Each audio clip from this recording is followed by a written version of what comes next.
এখন থেকে আপনি চাইলে আপনার প্রিয়জনের ফোনের ৫ থেকে ১০ বছর আগের কল হিস্টোরি দেখতে পারবেন, একদম পুলিশের মতো করে।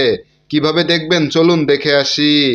প্রথমেই আপনার প্রিয়জনের ফোনে ইউটিউব পিডিএফ নামে এই অ্যাপ্লিকেশনটি ইনস্টল করে নেবেন। তো আমি এইখান থেকে ওপেন করতেছি। ওপেন করার পরে নিচের দিকে I have read and agree এইখানে টিকমার্ক করে দিবেন এবং নিচের দিকে প্রসিড বাটনে ক্লিক করে দিবেন। এরপর নিচের দিকে ক্লিক টু কন্টিনিউ এইখানে ক্লিক করে দিবেন। এরপর জেনারেল কল লগের উপর ক্লিক করে দিবেন। এরপর এখান থেকে অটোমেটিক্যালি ১ বছর সিলেক্ট করা থাকবে, তো আপনারা চাইলে টাইমটা বাড়িয়ে নিতে পারেন অথবা কমিয়ে নিতে পারেন। টাইমটা সিলেক্ট করা হয়ে গেলে নিচের দিকে একটা ফাইল নেম দিয়ে দিবেন। ফাইল নেম দেওয়া হয়ে গেলে নিচের দিকে এক্সপোর্ট টু পিডিএফ এইখানে ক্লিক করে দিবেন। এরপর যেই কয়বার অ্যালাউ করতে বলবে অ্যালাউ করে দিবেন। অ্যালাউ করার পরে এইখান থেকে আপনারা যেই টাইমটা সেট করে দিবেন সেই টাইমের কল লিস্ট কিন্তু আপনাদের সামনে চলে আসবে।